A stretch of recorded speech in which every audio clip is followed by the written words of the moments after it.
Chapter 14. "This is a joke, right?" Murphy was saying. "It's another trick." "Sure it is," said Alex. "Terry's still mad that the Wimps lost the treasure hunt, and this is his mature way of showing it. Did he pay you off to go along with it, Dave?" "It's no joke," said David, shaking slightly in his wet clothes. He and Terry were standing in front of the fireplace, drying off. They were facing the remaining party guests, tentative smiles and laughs that turned to expressions of horror as they began to realize that this Halloween trick might be for real. Trisha spoke now, trying to fight back tears.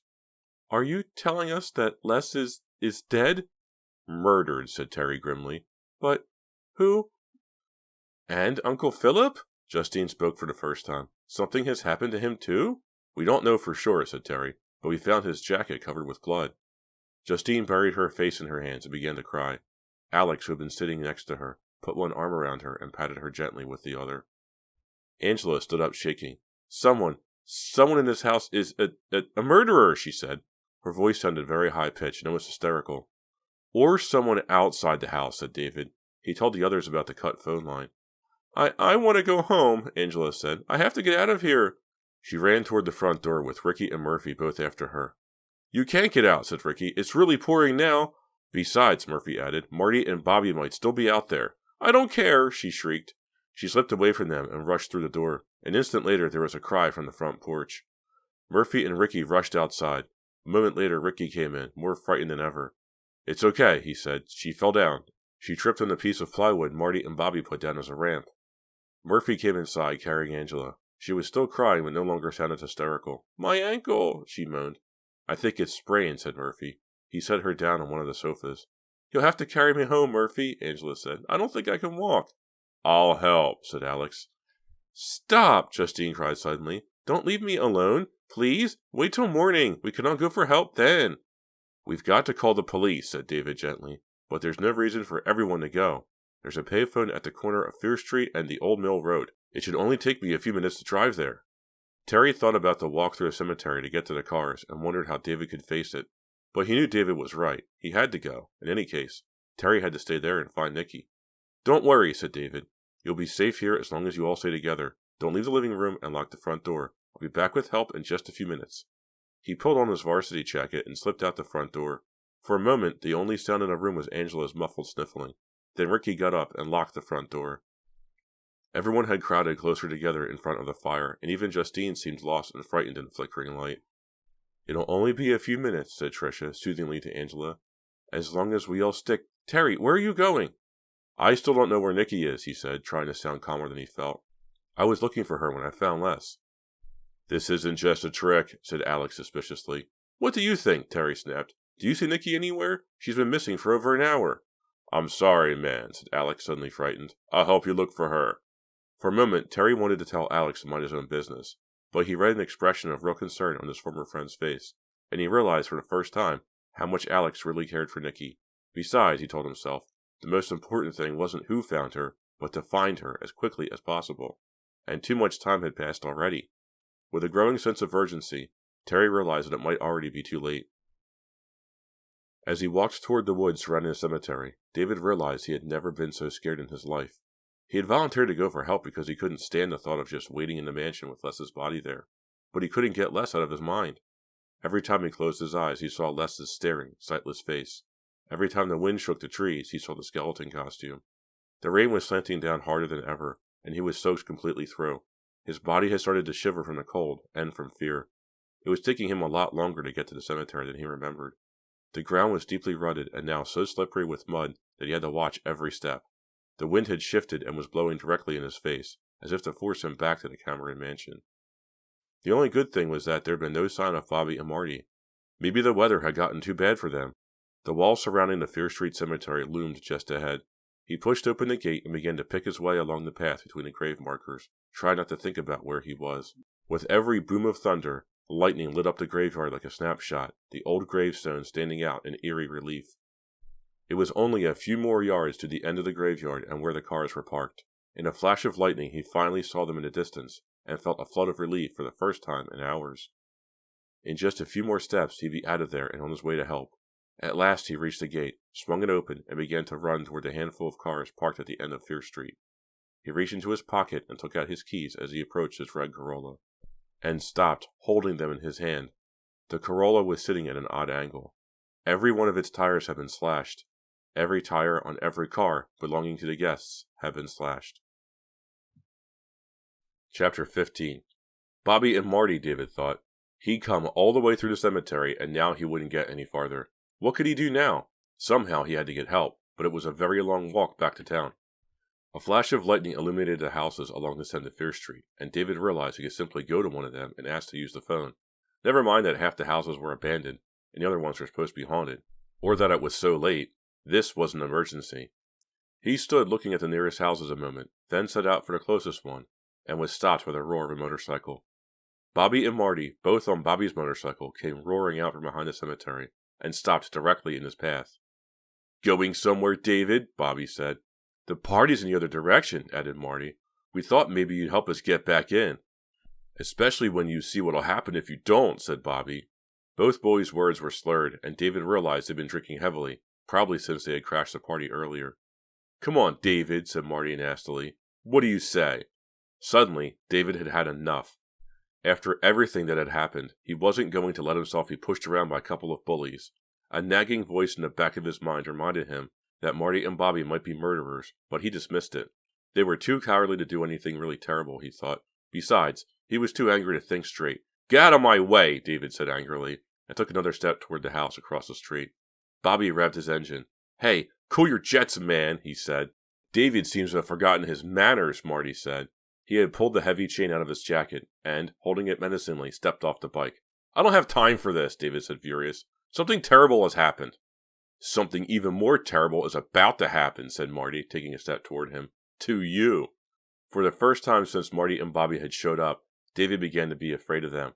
He realized they had been drinking too much to know what they were doing. All right, David said, backing up. "Take it easy." "Hey, what's the matter, man?" said Marty. "Don't feel so brave anymore?" "Look," said David, searching desperately for a way to escape. "I don't have any problem with you guys, so why don't you just go away and leave me alone?" "No can do," said Bobby, just behind Marty. Both bikers were so intent on violence that David realized his only hope was to get away from them. He spun around and, slipping on the wet ground, dashed back into the graveyard. Bobby and Marty were right behind him. They moved surprisingly quickly, considering how drunk they were. David ran down a long path, a blur of tombstones flying by on either side of him. He was heading toward the wall and then to the Fear Street woods. "Ow!" He caught his foot on a root and went down in the mud. He was just pulling himself to his feet when Bobby and Marty caught up to him. "Hey, dude, wait up," said Bobby drunkenly. "You shouldn't have run away. It could be dangerous." Marty cocked his arm and took a swing at David's head. David easily ducked, but he slipped again and felt a sickening crack as his head hit the corner of a gravestone. He saw a bright flash of light, and then everything went dim, as if someone had pulled a curtain down over his head. Through the curtain, he could faintly hear Bobby's and Marty's voices. They seemed like figures in a faraway place. "What'd you do?" said Bobby's voice, sounding frightened. "Nothing," said Marty. "He slipped and hit his head." "He looks hurt bad," said Bobby. "What if he dies?" "Then we don't want to be anywhere around here," said Marty. "Come on, let's move him out of sight." David knew they were talking about him, but somehow the words didn't make any sense. He was very sleepy. He felt himself being dragged along the ground. The light became dimmer and dimmer, and then faded out completely. Chapter 16. Terry didn't really like the idea of Alex helping him find Nikki, but he realized it made sense. Too much time had passed already. Please, he thought. Please let her be okay. "I've already checked on the second floor," he told Alex. "Why don't you check it again in case I missed something?" "Wait," said Justine. "I'll go. I know the house better than anyone." "I'll go with you," said Alex. "No, Alex," she said sweetly. "You wait in the living room with the others, in case anything happens." Alex was about to protest again, but Justine leaned over and kissed him on the cheek. "Please, let me do this. I feel so terrible about everything that's happened. At least, let me try and help Terry." Grumbling, Alex went back to join the others by the fireplace. "Thanks, Justine," Terry said. "Please be careful." "I promise," she said. "Why don't you check down here while I go upstairs?" Terry nodded. The only place he hadn't looked was the basement. He didn't really think Nikki would have gone down there alone, but he couldn't think of anywhere else to look. As he started down the dark, narrow steps, he could hear the others talking in hushed, frightened tones back in the living room. "Please," he kept thinking over and over. "Please, please, please." This was the first time he'd gone down to the basement. Each step creaked like something alive, and he wondered if the stairs were strong enough to hold him. The flashlight showed thick ropes of cobwebs and splintered, dusty beams. It was obvious that Justine and her uncle hadn't done any renovations on this part of the house. The basement itself was jammed full of old boxes and splintered boards. He jumped as something skittered across the floor behind him. It's just a mouse, he told himself. At least, I hope it's a mouse. Nikki can't be down here, he thought. He wanted to call out her name, but knew she couldn't hear him even if she was there. He heard another noise, a kind of thumping from the far end of the low, dark space. In the circle of light, he saw a large storage closet set against the wall. Gingerly, he approached it and yanked the door open. Inside was what he thought at first was a bundle of rags, and then the bundle moved. It was Nikki. She stared up at him with a dazed expression. Terry? Funny face! Terry dropped to his knees and put his arms around her. He held her tightly, overwhelmed with relief that she was alive. Finally, he let her go and shone the flashlight so she could see his face. Are you all right? He said. Where are we? Asked Nikki, looking around in confusion. In the basement of Justine's house, said Terry. In a closet. The basement, said Nikki. How on earth did I get... I don't know, said Terry. What happened to you? I'm not sure, she said. I think someone knocked me out. Knocked you out? Terry felt his heart begin to race. He searched Nikki's face and saw that she had a large purple bruise on her forehead. Tell me what you remember, funny face. Nikki pulled herself to her feet and brushed the dust off her red gown. She squinted, remembering. Right after we had that silly argument, she said, I went back up to Justine's room. It was really dark and spooky, but I kept thinking there had to be something I'd missed, something that would explain the strange way Justine's been acting. I went back in the secret closet, Nikki went on, and this time I noticed a shoe box on the floor. None of the other shoes were in boxes, so I opened it. It was full of mementos, old pictures, some pressed flowers, and this. She reached in her pocket and handed Terry a brittle news clipping from a Shadyside paper. Terry took the clipping and shone the flashlight on it. In growing confusion and disbelief, he began to read. Local couple killed in fiery crash. Edmund D. Cameron, 26, and his wife Sissy, 20, were killed late last night when their car was hit head-on by a car driven by James B. Whittle, 16. The Cameron's car, a late-model Ford, was heading south on Old Mill Road when it was hit by Whittle's car, a Chevrolet station wagon. According to witnesses at the scene, Whittle had been drag racing with another car, a Corvette driven by John McCormick, 16. The Cameron car spun out of control and into a ditch where it burst into flames. I didn't see anything until it was too late, Whittle said. They just showed up in the fog. I feel terrible about it. Whittle's car sustained major damage while the Corvette was untouched. Neither Whittle nor McCormick nor any of their passengers was seriously injured. Those riding with Whittle included Evelyn Sales, 15, Joanne Trumbull, 15, Arlene Corrin, 16, and Robert Carter, 14. The passengers in the Corvette were Jim Ryan, 18, Nancy Arlen, 16, and Ed Martiner, 15, all of Shadyside. The Cameron couple are survived by a daughter, Enid, age 1. No charges were filed pending police investigation. Terry quickly finished reading the article. This must be the accident that killed the original owners of the mansion, he said. What a horrible way to die, burning to death in a car? Yes, agreed Nikki. No wonder it made Justine crazy. What are you talking about? Said Terry. Terry, the couple who were killed in that crash. They were Justine's parents. Terry just stared at her. Maybe we ought to get you to a doctor, he said. After all, someone hit you on the head. Oh, for heaven's sake, said Nikki in exasperation. Are you really so afraid to look at the truth? But Justine's parents, Justine, doesn't make any sense, Terry protested. Besides, the clipping says her daughter was named Enid. Remember, that's the name I saw in those prescriptions, Nikki said. Besides, look at this. She reached in her pocket for something. It was a driver's license showing Justine's picture and made out to Enid J. Cameron. Terry looked at it, shocked. Well, he said finally, I guess Justine isn't a distant cousin after all. But why would she want us to think she's someone else? You still don't understand, do you? Said Nikki. Did you notice the names of the people in the accident? Quickly, Terry scanned the clipping again. Whittle, he said. McCormick. Sure, there's some of the same names as some of her friends, but so what? Shadyside is a small place. Terry, they're not just the same names as some of her friends. They're the names of her parents. Didn't you see your father's name? Jim Ryan? I guess I just skimmed it, admitted Terry. But what about the other names? Joanne Trumbull, Arlene Corrin? Arlene is my mother, said Nikki. Corrin is her maiden name. Terry just stood a moment, thinking about what Nikki had told him.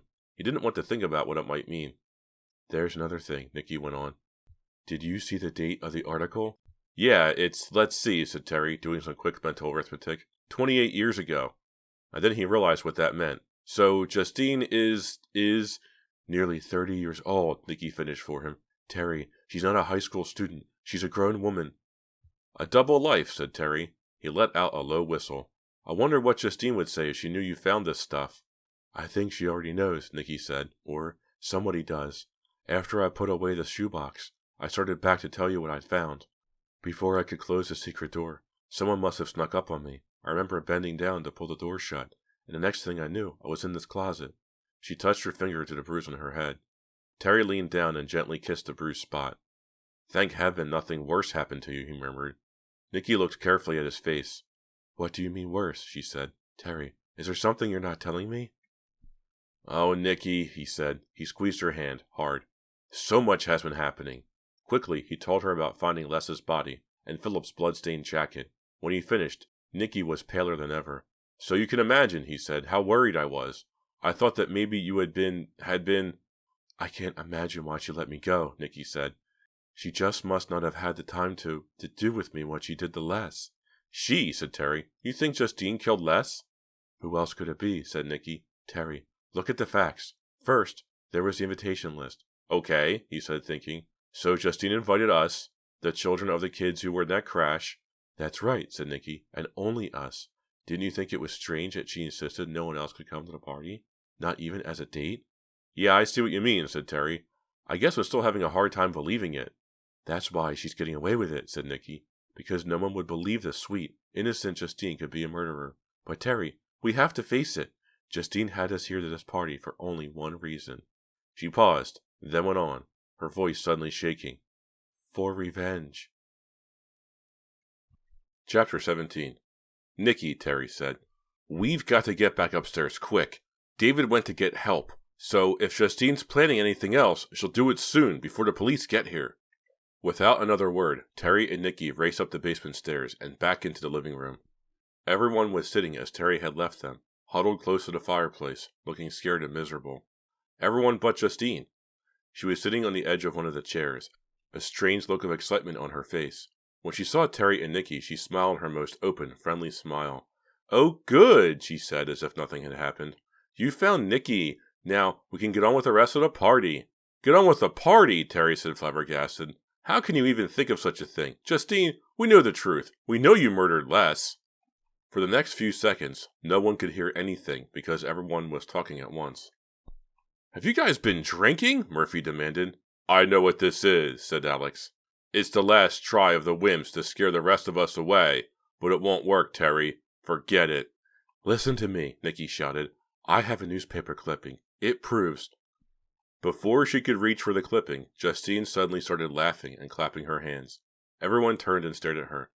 Perfect, she said. Nikki, Terry, you both are perfect. You're even better than when we rehearsed it. If I weren't in on it, I'd even believe you thought I was a murderer. You mean, guessed Tricia. This is just another... It's another surprise, said Justine. The next to last one of the evening. And I'm sorry if it frightened some of you, but what's Halloween without a good scare? She's lying, shouted Nikki. Don't listen to her. This isn't a trick, Terry added. Tricia, Alex, all of you, listen to us. Think about what's happened. What about Les? Tricia asked, suddenly suspicious. What about him, said Justine. He was in on it, too. Come off it, Justine, Terry said. Les is dead. I saw his body. And you killed him. Justine laughed again, as if this were the best joke she'd ever heard. You can stop now, Terry, she said. I think everyone has gotten the point. You're denying you killed him, said Terry. If I killed Les, Justine said, wiping tears of laughter from her face, how come he and I were just having a good laugh upstairs? But, said Terry. Justine, Nikki said at the same time. I saw your... Justine cut them both off. Come on, guys, lighten up. Forget about Les. And let's move on to the last surprise of the night. Chapter 18. I can't believe you did this, Murphy grumbled. Even worse, I can't believe we fell for it. Does this mean the Wimp team wins? Asked Ricky. No way, said Alex. Besides, you had help from Justine. Like all the others, he was obviously relieved. Terry couldn't believe his friends could be so blind. Come on, Ricky. This is for real, he cried. He glanced at Nikki, who was shaking with rage and frustration. This is nuts. They all believe Justine, she whispered. We've got to convince them we're all in terrible danger. I don't think we can, Terry said, but you and I know the truth. Why don't we get out of here while there's still time? Nikki shook her head. We can't do that, Terry, she said. We can't leave them alone with her, not when they trust her. We'll just have to hope that David gets here soon with help. Terry knew she was right. Justine, said Nikki sweetly, if all this is just a trick, then where is your Uncle Philip? Don't you remember? Justine said, sounding exasperated. He went out for more sodas. That was the dumbest answer Terry could imagine, but the others didn't seem to notice. Terry decided to try another tack. You told us you and Les were just talking, he said, but nobody has seen him. If this was all just a trick, where is he? I thought you'd never ask, said Justine, hopping up from where she was sitting. Les is in the dining room, helping me prepare the final surprise. Everyone started to move toward the dining room, but Justine raised her hand. Wait just a minute, she said. I want to make sure everything is perfect. She turned and went into the dining room, leaving the door slightly open. Our trick worked perfectly, Les, everyone heard her say. Thanks for all your help. From the other side of the door, Terry and the others heard Justine continue to chat with Les. Terry felt the hair in the back of his neck prickle. Then Justine reappeared at the door. Come on, everybody, she said. Everything's ready for you now. Everyone hurried into the dining room, with Ricky and Murphy supporting Angela as she hopped on one foot. In the center of the room was a long, polished table with a big candelabra in the middle. Around the table were small gift-wrapped boxes at each place. At the head of the table sat Les. He was wearing big, oval-shaped sunglasses that reflected the candle's glow. Find your places, Justine said. Each box has a name on it. But no one paid any attention to the gift boxes. Instead, they all crowded around Les. Murphy balled up his fist and half-jokingly held it in Les's face. Hey man, you scared us silly, he said. We were actually worried about you. Yeah, Alex agreed. I never thought I'd be glad to see you. Les didn't answer. It was such a good trick, Les, said Tricia, but it wasn't fair to pull it all on your own team. Why didn't you say something? Les didn't answer. Terry looked at him more closely. Something wasn't right. Les wasn't moving. Not at all. Terry touched his friend on the shoulder, and Les slowly toppled off the chair onto the floor. The dark glasses flew off, revealing his staring and very dead eyes. He's dead, Terry said, feeling cold all over. I knew it. Someone screamed. I think you're going to be sick, Tricia said. Terry turned quickly, just in time to see Justine dart outside, slamming the door behind her. An instant later, a key turned. Terry knew without looking. They were locked in.